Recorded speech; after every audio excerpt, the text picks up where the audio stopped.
soon as this goes, as soon as this goes, as soon as this goes, it goes to the side quest, your weekly journey into the wonderful world of video games, video game culture, and the nerds who like to dabble within.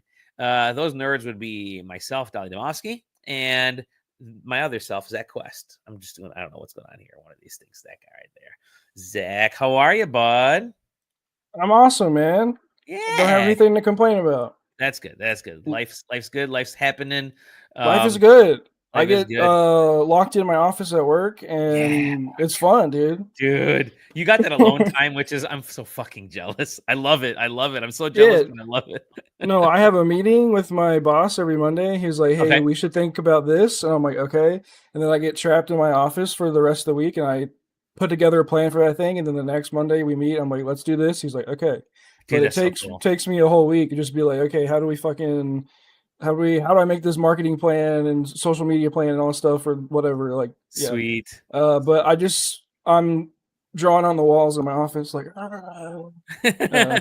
Well, you've mentioned like you get that time and like some of the cool projects like you've been working on, and you're like, hey, they're letting me do this, and I proposed this, and I'm like, dude, that is so fucking cool. Like that level of it's not like trust, but it's that level of like, hey, this guy knows what the fuck he's talking about, and so we're gonna listen to him. And we didn't know this stuff later, you know. It feels really good. It feels really good to be trusted and be like, hey, they just like listen to me, and it's fun. I'm not used to that, so it's really cool. That's cool. Also, being the youngest person kind of in that spot is just kind of, I don't know. It's always fun. I mean, I'm used to it because of here, like at SideQuesting. I've always been the youngest person on the website. on staff. So I get to use kind of the same jokes and humor that I use here against them. And it's fun. It's fun to be like, oh yeah, I was 5 when that happened. Like, and they're like, well, shut up. I'm like, okay. Dude, hold on a second. Is my thing backwards? Is it backwards, or does it actually read as Trophy Husband? Like, it says Trophy Husband, yeah. It's not written backwards on your screen. You don't. Okay, I'm seeing it backwards on my screen. I don't know why. My computer is having issues today, folks. That's why we were late starting. We're gonna start at 9, but Dolly's computer issues. We're gonna have a blazing fast episode because 30 minutes or less. It's just like us two. We're gonna have a good one because we're gonna talk a couple of quick little stories and then new stories, and then some of the stuff we've been playing. And I got a fun card pack that I'm going to open up that is a Zach. One Piece? No, I did. Wait, do I have the One Piece pack over here? I may have a One Piece pack. I will see. I may have opened it at the last one. I have another card pack, though. Yeah, he's heard that. I'm going to show the comments on there. Heard that before. Was going to start at 9, blah, blah, blah, blah. We had to talk about something, okay? Yeah. Sorry. So there is a little bit of news, and the reason I'm trying to hurry us along is because, and the reason JJ's not here, he went to see Godzilla, and if we get done at a decent enough time here, I'm gonna run out and go see Godzilla tonight, like I did last week with Weapons. I'm going Saturday. Nice. Okay, couple stories, and these are just kind of fun stories. We're gonna blast through these. So the first story, these are both Nintendo-ish stories, and I think they're great because they're both like. One is a downer and one is a hilarious downer. This first one is a downer, and that's increasing the price of the Switch in the U.S. This happened this past weekend. Not every retailer is doing this yet because they're still so Nintendo. They don't want to raise the price of the Switch too. Obviously, Xbox raised the price of their stuff. Now Nintendo is starting with the OG Switch and just clearing all the old shit out first because they don't want to raise the price of Switch 2, which is already pretty high, and the price is already tariff-ish, problematic with the Switch 2. Like, it wouldn't have been that high if it wasn't for tariffs. It probably would have been like $50 cheaper only, but still, they have to raise the prices on the original Switch, the OLED, the Lite, and I don't. The thing about this that's so weird to me, right, is like. There's a $50 difference now between the Switch 1 and the Switch 2. Yeah. So it's like if they want to clear the shelves of the Switch 1, why are you making it the same price as the Switch 2? Essentially, like I'm like if I was at the store and I saw that, I'd be like, I'm just gonna get a Switch 2. It's only guess what? $50 more. They kind of do want you to do that, though, right? Yeah. It's actually, I hate to say it's a bad marketing thing. It's actually kind of a good from a market standpoint because they're going to say this is the new one and it's only $50 more. And it's like, you know what? Not a bigger screen. It's not an OLED screen, but maybe not Still a bad a pretty idea. good one. It's the Switch 2 screen. Now you got one. Yeah. Tell me your experience with the Switch 2. You caved. You caved and got the donkeys. Yeah, so I've played it maybe a total of like 3 hours. Yeah. It's understandable. Yeah. My wife's been like playing games on it since really? we got non-stop. Like she's been yeah? playing, yeah. So she got Animal Crossing. She restarted that, and she's been playing Stardew. So she's just like constantly playing on it, and I've barely gotten to touch it. But I've played Donkey Kong, and it's cool. It's funny because like I think your wife's probably having the reaction that I've had, which is like, oh, these games actually run now. Yeah. This is what these games were meant to run like the whole time. No, the way that it happened is so like this is just how she is. She got an iPad a couple weeks, maybe like a month ago, and she was like, "I want to play Stardew Valley." She played it on her iPad. It sucked. She's like, "I hate how this plays on here." And then she got the Hello Kitty game, and she really liked that. Oh, that's a great game. Yeah. Yeah, and then she was like, "But I really want to play Animal Crossing. Like I want to get back into that." So then she was like, I'm gonna get a Switch to a Switch Lite and Animal Crossing, and we'll just call it a day, right? I was like, okay, cool. And then she was doing the math, and she was like, well, we'd have to get we're gonna get a Switch 2 anyways at some point. So why would we buy a Switch Lite and then buy a Switch 2? We might as well just buy a Switch 2 now. I was like, okay. And then I was like, let's just wait until like next week and we'll get it. And then she made me go get it like that day, essentially. It was like, nice. Okay. Yeah, I remember you posting. And Ryan mentions that the unsold Switch one will sell for much less cash in a year. It's totally true. They'll likely drop that price down as they're trying to clear some of these out. It's a plan to get more Switch 2 purchases now and dump them. Yeah, for sure. Hey, Stefan. And the resale market for Switches is gonna suck because you can't really like unless you haven't like updated it, it's not gonna have any like resale value. Like people are gonna want to buy them if they're not updated so they can put custom stuff on it, right? But the fact that every Switch after a certain date can't be like modded and all that stuff, there's no one's gonna buy it. Like it's gonna be like, okay. Anyway, I mean, back to the reason like some places haven't raised the price yet is because they're just going through the backlog of the Switches that are already in the US. Like there's probably a couple million Switch consoles that are just sitting on store shelves, sitting in like stock rooms in the US anyways, and in warehouses. So once those go through, it's all these new ones that have started shipping over that Nintendo has to raise the prices on for the Terra. And again, this is that they're raising the prices so they can recuperate the percentage and not necessarily like for us. It's weird. Like the situation, we have to pay for them having to pay more to shipping. Yeah. That's called a tariff. It's called a tariff. Oh, so yeah, they've raised the prices. The last shoe to fall, I think, in this case will be Sony. They've raised their prices everywhere in the world except for the US. Like they've done their best but then that's why you are seeing like consoles and platforms like kind of bottom out for Sony in Japan, in Asia, in Europe, because the prices are so high, they're kind of out of the range for purchases now. So it's going to be interesting to see if and when they have to raise the price of the PS5 here, because that could be the big one, but we'll see. So that's the first bit of news. And there was one more bit of news, and I thought this is sad, but also really funny.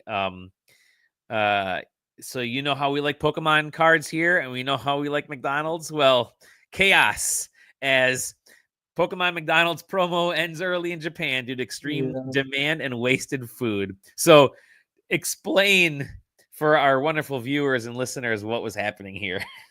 So basically you bought a McDonald's meal, and you got a Pokemon card, and Mhm. then people were buying food and just leaving it and taking the Yeah. card.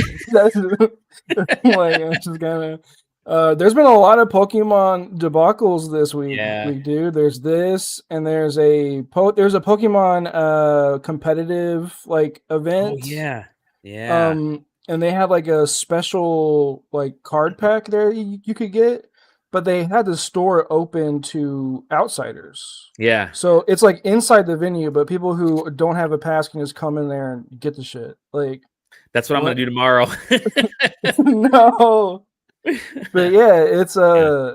it, it's crazy. The Pokemon stuff sucks. It sucks, dude. Yeah. Yeah, it's so wild, like, I just can't believe that it's still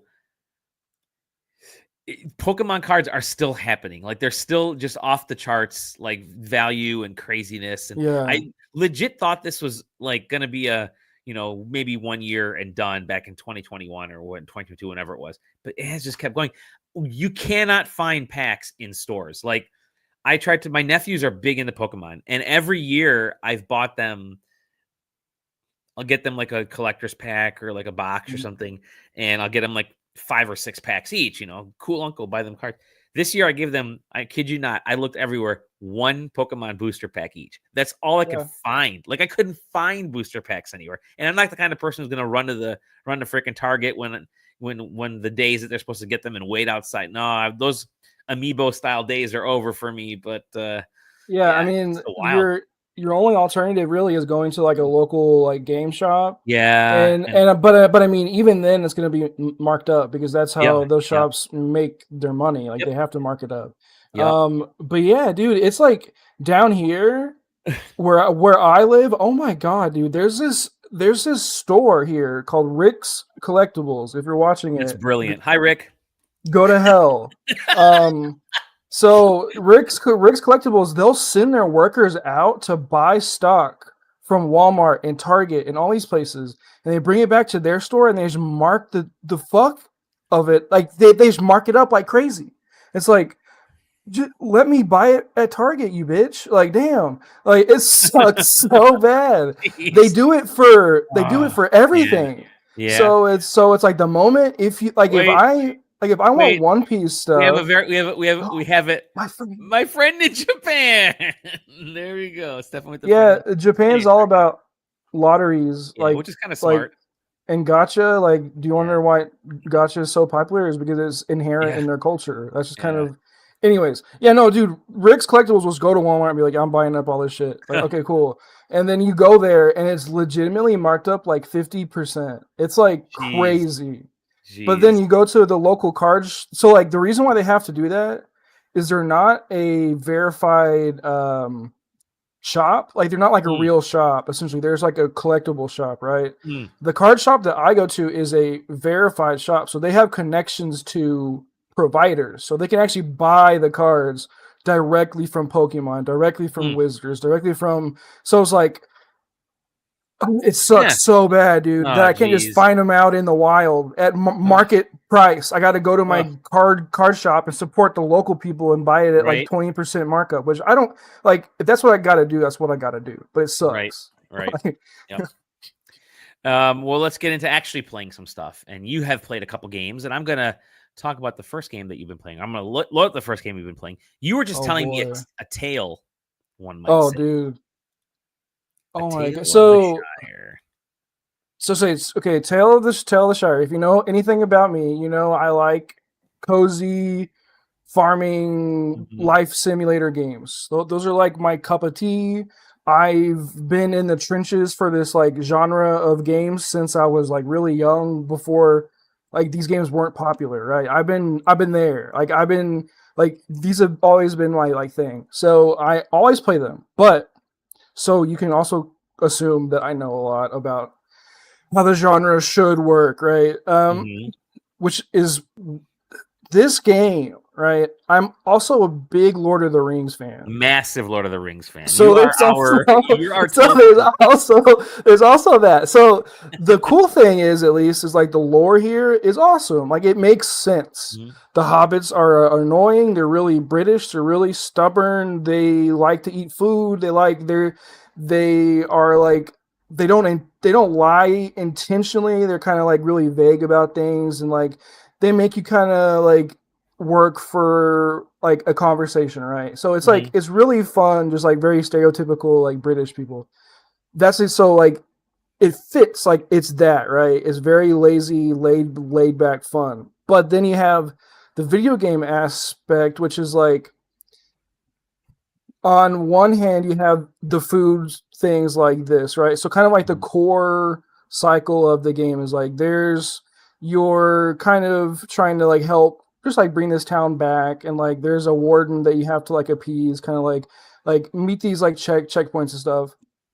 And the way you do that is you have to become friends with people. Basically, like there's different people, like this guy works at this shop, and this guy is a hunter or whatever, and you have to like befriend people and kind of come together and like make your community better.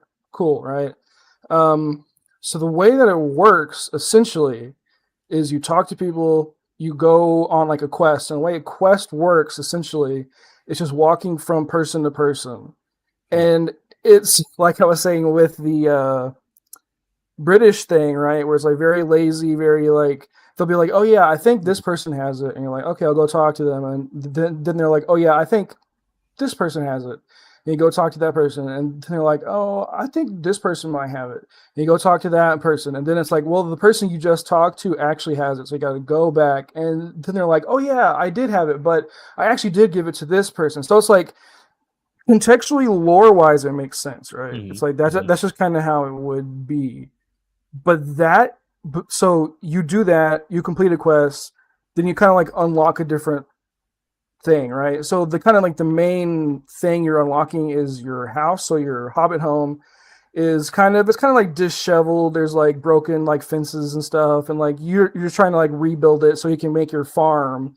Not you kind really of inherit this home from someone, right? You kind of get that. Okay. Yeah, so it's an abandoned house that's just kind of there that so you're kind of rebuilding it.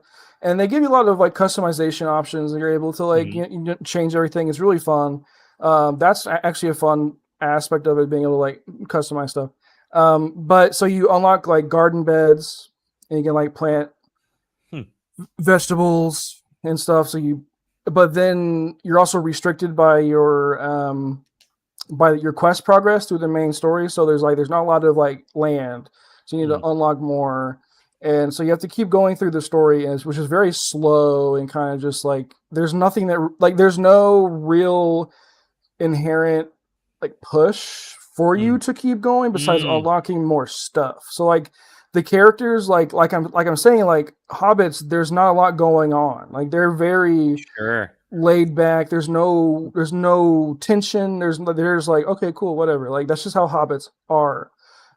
So that doesn't sound like it. It doesn't sound like it makes for a great game to just be cozy. Right. So like you're unlocking things to like dress up or change the furniture in your house. And then there's moments in the quest where you have to like invite people over to your house and you cook. So there's like a cooking mechanic, which is probably the most like in-depth thing in the game. Like however much you chop up a piece of vegetable or meat or whatever determines the texture, and like certain foods are better with certain textures. So you're trying to like hit this like mark on this like board essentially. So it's like, okay, more mushy here, we'll move it over here, and then more chunky, we'll move it over here, and it kind of hits the circle, and you're like, oh, it's a perfect texture. And you make food for people, you eat with them, and then that's just kind of the end of the quest. And then that's when you unlock something else. So it's like, that is all. And you can also fish. That's it. Yeah. So it's like, that's it. So it's weird because like on paper, this game should work. Like it should be like kind of like a home run. But the video game part it's just kind of, I don't know, it's kind of left to the is left to the wayside. Like it understands what like this genre is. It vaguely understands it, right? It's like, it looks like it's made by someone who saw someone else play Stardew Valley or something. Like, like it's not made by someone who is a fan of this genre. And that's why it's really boring. It's just it's I don't know. It's just not like, I'm playing another game for review, a new Story of Seasons game, and it's night and day.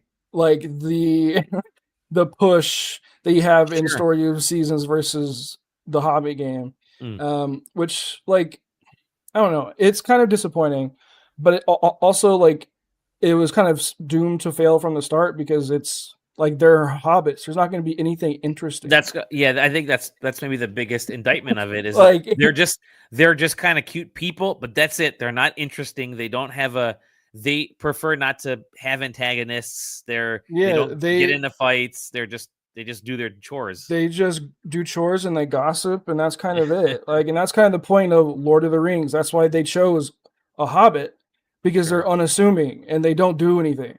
That's why Gandalf choosing a hobbit is just random as hell, because Sauron's not going to expect a hobbit. They never leave their home. Like, they just like, anyways, whatever. Tales of the Shire, whatever. It's also way too expensive. It's like for $40. I don't know. Don't. Anyways, a good game now. Hit it, Dolly. So, Off. This dude, like, so this is Off is it's crazy. This is the game that inspired Undertale, right? Like, Toby Fox played this game and he is like, he played Earthbound, but then this is where he was like, Undertale. So, like, Off is like, it's a game that legitimately inspired a whole generation of indie game developers, right? Without Off, we wouldn't have Toby Fox. Like, without Toby Fox, we wouldn't have a ton of other people, right?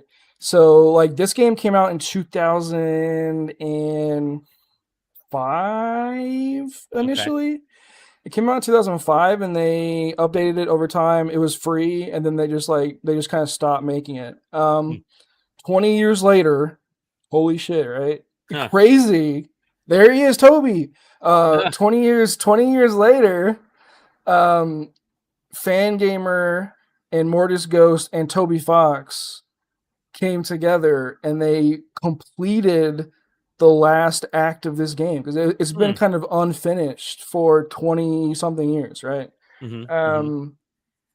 Yeah, it's a timeless game, because the gameplay and the story and the music and everything is like, is what is popular now, right? Like this is the aesthetic that is popular now because of Undertale, because of this game, right? So it's like, it's a really kind of like circular thing where it's like, oh my gosh, like, and there's the style of writing in it. I don't know how to describe it, but it's like, it's just like, the writing is weird, and it's like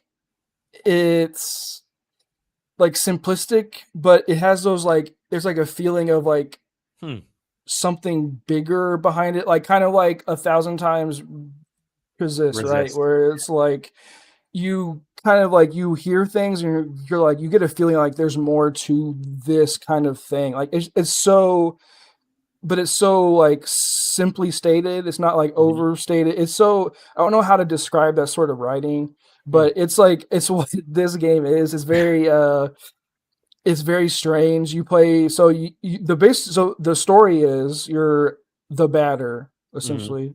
That's your name. And you kind of wake up in the underworld, and you have to purify these zones, right? There's 5 zones. And you kind of get to be introduced to like the corporatization of kind of this underground. But then it has these like really crazy like lot like quotes. Let's see if I can find one off game quotes. Yeah, so like you're just like this baseball bat guy and you're walking around and then they'll just say like the craziest shit and you're like, wait, what? This is this let me see, it's loading. Hold on. No. Look out. Yeah, so in a way, we're like gods, harnessing the infinite power of the sun to sculpt our worlds into nothingness. Like it'll just say these things, and you're like, that's weird. But then you think about it, and you're like, oh, like it's like really like it's awesome. But yeah, you're so just to not give anything really away. Sure. It's just that's just kind of it. But it's worth playing. The music is really good. It inspired like Lisa the Painful, which is like one of my favorite games ever. Yeah. Okay. It inspired Undertale, which is like one of the best games ever. It inspired like all the new generation of like RPG games it's due to this. This is like the grandfather of indie games. And Toby Fox redid the music. Awesome. Oh, really? Wow. Yeah, like cool. But here's the cool thing. I know this is going to be awesome to you. It's only like 7 hours long. Oh, that's perfect. Yeah. All right, buying it. Switch and Steam, you got me. Yeah, so it's like it's like 6 to 8 hours maybe. It took me 7. Yeah, it's just really good. It's one of those games I feel like every person should play at some point. It's just kind of a piece of history for one that not a lot of people are aware of, even though it's really popular. Not a lot of people are aware of like kind of the magnanimous nature of this video game, which is why I was so excited to even be offered a code. I was like, oh my god! I love that they've got backgrounds now in this. And it's their way to like kind of like fill out the screen for like higher res and stuff. Yeah, they just went through with a fine-tooth comb and like tweaked everything, added new areas, redid graphics on some things, fixed the last zone, redid the music. Toby Fox has his hands all over it. Yeah, he's a baseball player. That's why he's the batter. Yeah, it's just he just kind of wakes up there, and you're like, why is he there? It doesn't really matter. Not really. Not really. It's so good. Cool. Off. Yeah. You're playing it on Steam? Yes. Okay. And you might see us. They asked me for a box quote, so you might see me on the Fan Gamer quote when it comes out physically next year. I don't know. Sweet. It'll be like, let's see. It's good. Picture of Zach on. It's good. No, I sent them like a quote from my notes because I take notes whenever I play games, and I saw that they were asking for box quotes. Nice. I was like, hey, here. And they're like, cool, we'll put it in there. I'm like, okay, awesome. Do you remember what the box quote was? Let me see. Let me go grab it. I should be in my Gmail. Put it right in here in the in this wonderful review of Off. Yeah, it looks like it was made in like RPG Maker or that type of software. Okay. Yep. Let's see. Off quote. He's Googling to figure this out, but it's all good. I said, Off is the godfather of the indie RPG. It's beautiful to see such love and care poured into the title that inspired a generation of indie developers who single-handedly shook the games industry to its knees. The reverberation of which we are still feeling today. Love it. Excellent. There you go. That's a summary. That's your blurb.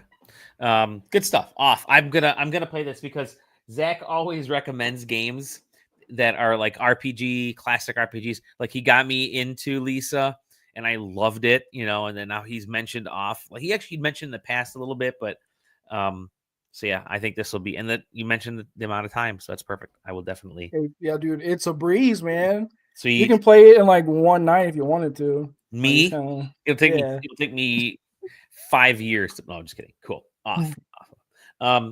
I've been playing some stuff. I got a huge long list. I've got the most things that I've been playing on Team SideQuesting because when everybody else is so busy, I'm like, fine, I'll just give me the code for this indie game. Give me this. I did want to ask you, and so I also tend to get some like physical products, and I reviewed the PlayStation, the Pokemon stuff previously. And before I get to my review of a physical product here, my next one, I want to ask Zach. You have been click-a-clacking with that Pokemon keyboard from Razer, haven't you? I sure have. Yeah, what do you And think of it? boy, let me tell you, it feels really good. Yeah, I'm kind of like a snob for peripherals, so you sure are.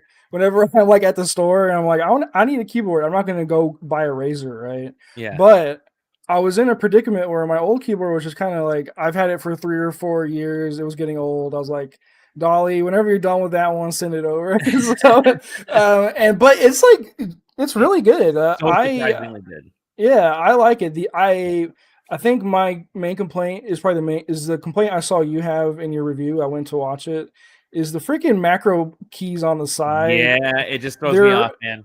You got to get used to it. I had the M6, the one at the very top.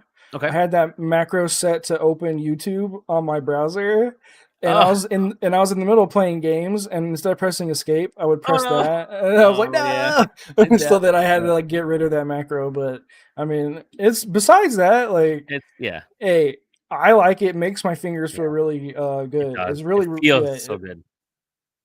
Cool. I think the design is hideous, but I also think that's kind of charming. So that's the whole point of it, right? Yeah. It's the hideousness is all great, and we're gonna have a review of a hideous. We're gonna have a review of another hideous design coming up next week. JJ is reviewing something hideous, but that we're all kind of jealous of. So I've been reviewing physical stuff.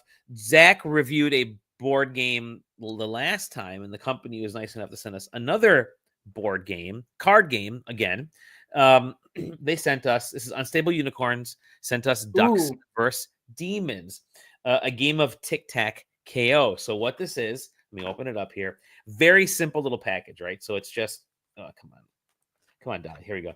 You get actually a nice little instruction booklet here, and you got two sets of cards. You got ducks, and you got demons, and you choose 2 players, pick which one they want. You can actually do it in teams, like they actually suggest playing in teams as well. But I played with my daughter, and actually played on my own to kind of learn the game a little bit. It's actually a very easy game to play. So it's tic-tac-toe. Your goal is to get 3 characters in a row, right? And that's it. And you win in a row, diagonal, horizontal, vertical, whatever you're going to do. Oh, Father, Son, Holy Spirit. But the cards aren't just the characters you put on there. They also have stuff they can do. Like this is the Bomber Betsy, special duck, and she has Repel.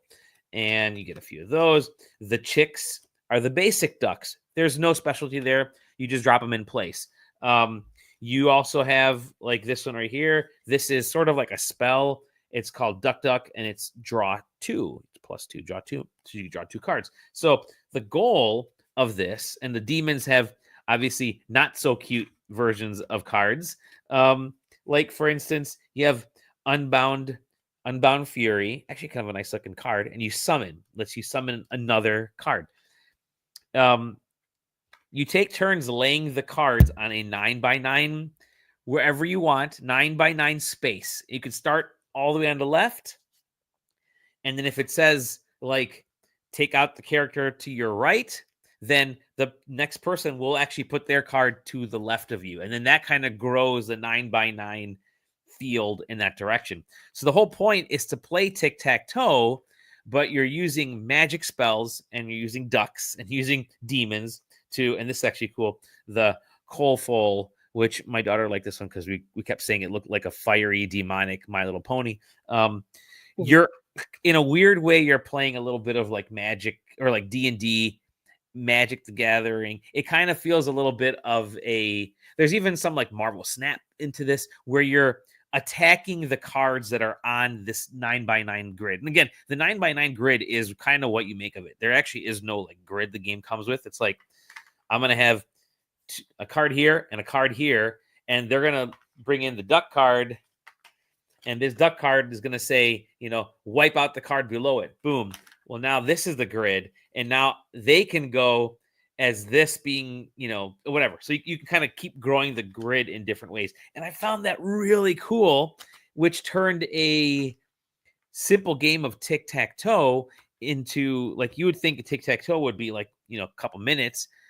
You could play for like 25, 30 minutes because you're actively trying to take out and plan where you want to put your card and plan where you want to put the character. And there are a lot of cards. Like, there's plenty to work from. You could play as teams, or you can play individually. They have the instructions for both in there, and it's really simple, but it works. I was very surprised at how intuitive this was. Now, the only thing I will say is some of these cards don't make it as easy to understand, like, what to do. Like the summon card, for instance, like, summon what? Where do I put it? So you actually have to know, like, it's not super beginner friendly until you're teaching people to play. Meanwhile, there are other cards here, Demonic Seal, which has everything laid out. And it'll say, like, Demonic Seal is play this card when any other player tries to play a card. Stop that player's card from being played and send it to their discard pile. So you have your magic spell and they're going to start playing card. You're like, nope, bam. So it explains it very well on some of these cards. So it's not the most beginner-friendly card game. Once you get going, you'll kind of figure it out. You do have to. I had to keep the instructions next to us for the first couple times we played, just so we can know what these different, like, things were. But once we had that, man, it's really surprisingly fun. It's the kind of game where, in fact, I told my coworkers, I'm like, hey, we got a new lunchtime game that we can play. It comes in a nice small little box. It's probably at Target right now. I'm not 100% sure. Unstable Games does put their stuff in Target and other places, and so I wouldn't be surprised if this is there already. But and this is sort of like an expansion type of thing because they have, like, different versions, and it's great. I'm 80 cards, one rule book, very simple. Yeah, I can recommend it. It's actually really fun for couples to play because it's strategy tic-tac-toe, and I had never seen it before. It's like we've seen hybridization of, like, solitaire and poker with, like, Balatro, and this is sort of a hybrid of strategy and tic-tac-toe, and it works so well. And to be honest, they have to make this into a video game because I think it's right to be a digital game as well. So yeah, Ducks vs. Demons, very cool. I can recommend it. I'll have some more pictures and stuff on the site and just some kind of play video as I develop it. But I can recommend it. It's cool. It's like $10. That company is really cool. I mean, like, there are two board games that I played. One of them I like, the other one, the Sorcerer's Arena or something. I forget what it's called. The game is really fun, but it's really simple. But it has, like, the same thing that you have here, where it's like you can play simply if you want to, and it's fine. But if you want to, like, be strategic and, like, be a nerd, you can, and that's available to you as well. So it's really cool when board games, like games that are static, right, are able to have multiple play levels. Like, it just shows that they actually care about their product and stuff. And they understand what the end user, how they're going to want to play their game. Like, you can give somebody tons of rules, but people are still going to, like, nobody plays Uno the way you're supposed to play Uno. Like, you look at the Uno rule set, and it's actually very strict. Like, there's multiplying of +4s. There's certain colors. There's certain things you can and can't do. But no, all of us just play like, hey, you got a +4. That's it. Just go to the +4. And everyone plays differently. Everyone plays different. And I think a good game developer, and these guys, like you said, they've been really good at releasing games that allow people to kind of play them sort of how they want to. So I think that's really cool. I think this game's really cool. And it's it's perfect for kids. I don't see an age rating on this. I'm sure there's an age rating somewhere, but it is, because it's ducks and demons, and it's very benign when it comes to, like, the terminology and the imagery and stuff. It's fun. It's like a cartoon show that you would watch on, like, one of those old web cartoons. So yeah, it's very cool. Ducks vs. Demons. I can totally recommend it. Fun little game. Like, I think it's like $10 when I checked on their website. I'm not sure. Don't quote me on it, but yeah, it's worth playing. Yeah. I also have a card pack that I'm going to open. I was looking. I think I did have a One Piece pack. So if I don't find it, I can't find it now. I will have it. Is it there? I opened it the last time. It was the Royal Blood card pack. I can show you what's in that one if you want. Let's see what's in there. This was the One Piece. See what kind of dog shit you got. It is probably garbage. But I have another card pack that I'm opening up. So I had Monet. Let me get large. That's actually a good card, dude. Is it? Yeah, you can sell that. Yeah, make up for the money I spent. Not that much, but not that much.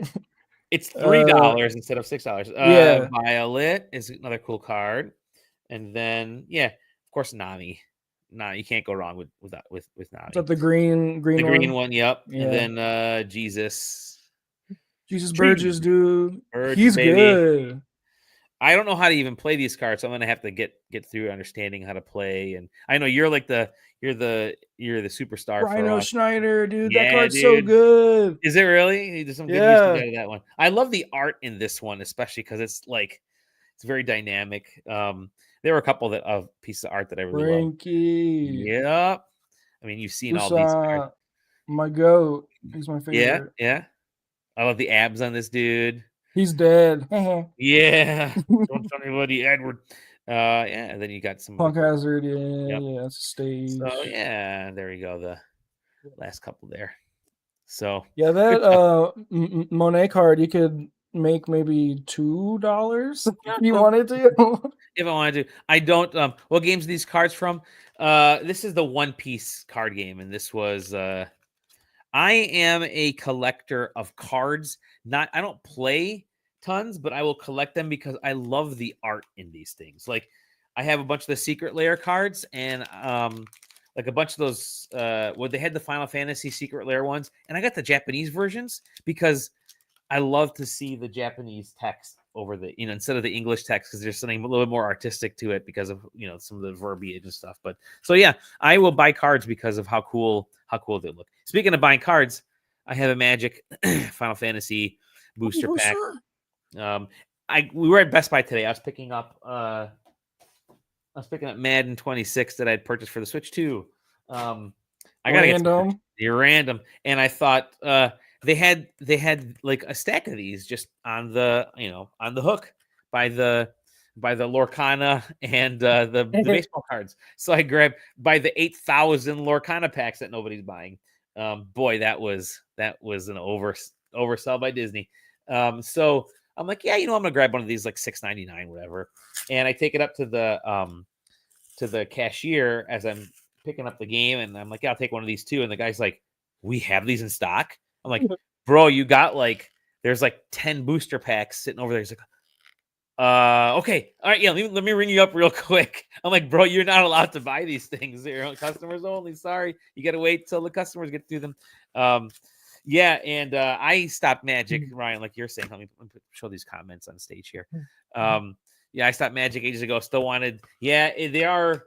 I mean, they actually do a really nice job with the actual design of the card pack. Like you see more. It's just gorgeous. It's awesome. It's just so crazy to me. The frequency of release for sets for Magic is so nuts. Insane. We were just talking about that because Avatar, you can order Avatar. Spider-Man is shipping soon too. And then they just had Edge of whatever their space or whatever, space one. Then the month before that was Final Fantasy. It's and then Aether Drift was right before that. So all right, let's see what cards they get. Oh my god, they have a massive squad. They did say they made $200 million in one day just based off of these cards. So that just shows you the popularity, and being in the audience at PAX East when they were going over these was really cool because you could see that the team there absolutely loved what they were going for. So let's see which side. Okay, so I got the Merchant, Kickern Merchant. Wow. I got Slash of Light. Wow. I got Mysidian Elder. I got Shinra Reinforcements. I got fat chocobo, fat Nice. chocobo. I love it. Summon. I got a nice little summon there. I got syncopate. Sorry, it's like way too bright here. Vincent's Limit Break. Check it out. Vincent's Limit Break. You guys remember Vincent? Matthew Mercer. Matthew Mercer.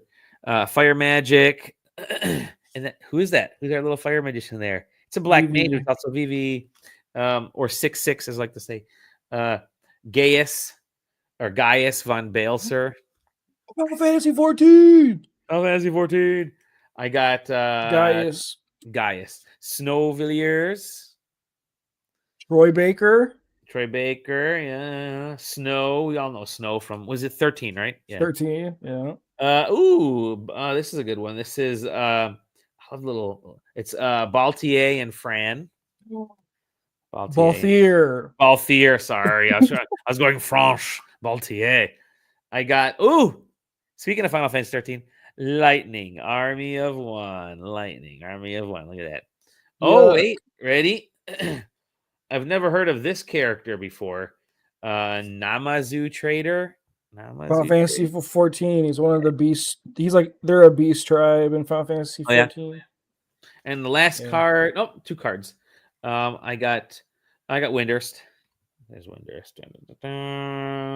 Final Fantasy 11. And I got food, but on the back of food is Hero. Look at that. Food Final and Fantasy Hero. 14. Final Fantasy 14. I like the dual-sided cards. Are kind of fun. Bam, bam, bam. Sacrifice this token. You gain 3 life. So there you go. I got some. Some cards there. I wish Sunday I could stream me opening up a box of One Piece.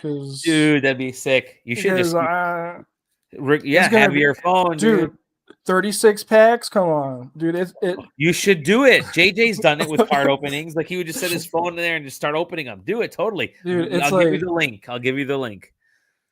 Dude, I can't tell you how fun it is just to buy a box and just have 36 packs and be like, Yep. I play Pokemon Pocket on my phone, and I will save up the tokens for the 10, and I'll just do a 10 pull at once, and it'll go brrr, and I freaking love it. I just freaking love it. So yeah, it's very tempting for me to be like, should I get a second one? Like opening card packs, just like it just. And you and I both appreciate just the art on this stuff, and I grew up. So again, I have an art degree. I design cars for a living. That's my full-time job, is to draw cars. If it wasn't for the art of stuff like this and understanding composition and understanding form and shape and what they're trying to draw your eye to, like that's how I learned to make car seats and car interiors, all that kind of stuff look the way they look, because you learn stuff from this. Yeah, art school definitely, but also you're kind of feeling a lot of this stuff that people are putting in front of you. So yeah, it's cool. My thing is I like to buy a box so I can give cards to people who can't buy cards. Sure. Like I'm in a pretty privileged position where I could buy 2 boxes and be fine, right? Like but like I buy boxes so I can get the cards that I want, then the rest like I'll give to people, and like they'll trade me stuff, and like we'll trade back and forth. That's why I do it. I just love that communal aspect of like, I have these cards, you have these cards, let's trade, and like not even care about the value of them, and just straight up like, I have this one, you have that, let's like trade. Like I love that. I just love helping people. And I've traded cards across like different, like I have this Final Fantasy card. You have a One Piece card, or you have a there's lots Naruto or Yu-Gi-Oh or something, and that's really cool. Yeah, I'll trade you for whatever. Yeah, there's lots of magic in One Piece trading going on. Man, Sundays. If we talked about what would be the stunning crossover if they did magic in One Piece, like you'd probably lose your mind forever. That would be nuts, but it's not going to happen. It's not going to happen. I would have done. Yeah, awesome, Zach. Fun day, fun show. A little more than a half hour, but we had a good time. People joined us and they were chatting in there. Hello, everybody. Thank you, everybody, for hopping in. One thing I didn't neglect was to mention our awesome Patreon folks. Thank you to everybody who is a Patreon member. You guys do help because it does get pretty expensive and running a website these days. So and we do it out of our pockets. So thank you again to our executive Punkdefied on the executive tier, PUNKDEFIED over on Blue Sky, Twitter, Twitch, everywhere. Very cool person. Love hanging out with them. Thank you also Jeff to Grubb. our producers, Jeff Grubb, Exaginous, Zero the Prototype, and Stefan Swanlin. Thank you for being our producer levels. You guys are awesome. They're all in a secret little section of our Discord where we chat. We get a little bit more personal. We tell them some inside baseball stuff. And like Jeff Grubb telling us that he bought Giant Bomb. Yeah, we found out about days in advance. That was we knew more than the Giant Bomb community did, and you heard about it on our Patreon first. So there you go. Just still the funniest. I'm still trying to get Jeff Grubb. I gotta get Jeff on here. He's streaming right now. He's streaming Halo. I know he's streaming because hey, all right, nobody. Halo's going to be announced for PlayStation very soon here. All right, back to your regular programming. So with that said, we'll see you again. Hop in the Discord, buy a shirt if you can. I just ordered. So we had the Indies shirts, and now there's also the very cool. Let me share. Do I have that one up? I don't think I have it. Oh man, I don't. We have the. Oh wait, here we do. I'm going to share this. I'm going to share this other new shirt that I put out, that we put out there that I like. Seems like Zero's surprised. Halo's coming to PlayStation 5. It's true. And Switch 2. The Best Gamer Alive. Best Gamer Alive shirts. So we got this out. If you get a Best Gamer Alive shirt, I'll switch it. Share to this tab. If you get a Best Gamer Alive shirt, it looks cool. Wait a minute. Zoom in here.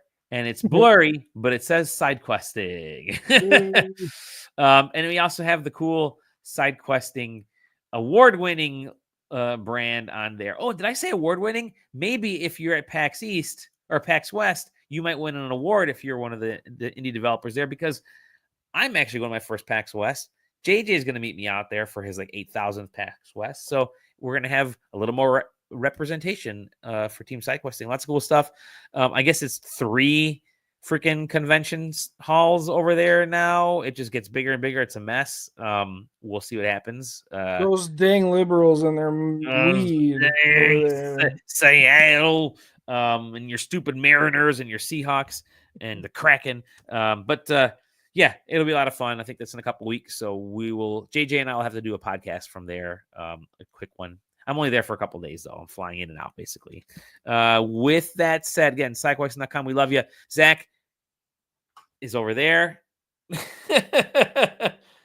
Let's do the that's good enough right there, just like that. You're awesome. Love you, man. Love everybody. We're pointing in the wrong direction, by the way. Oh, there you go. Huh? Do it. Something like that. I don't know. I don't even know. Everything's backward. I told you I'm flipped. I don't know why I'm flipped. What is going on here? Of course. It's been one of those things. Whatever. We'll see you on the next episode of SideQuest. Bye-bye. Bye-bye.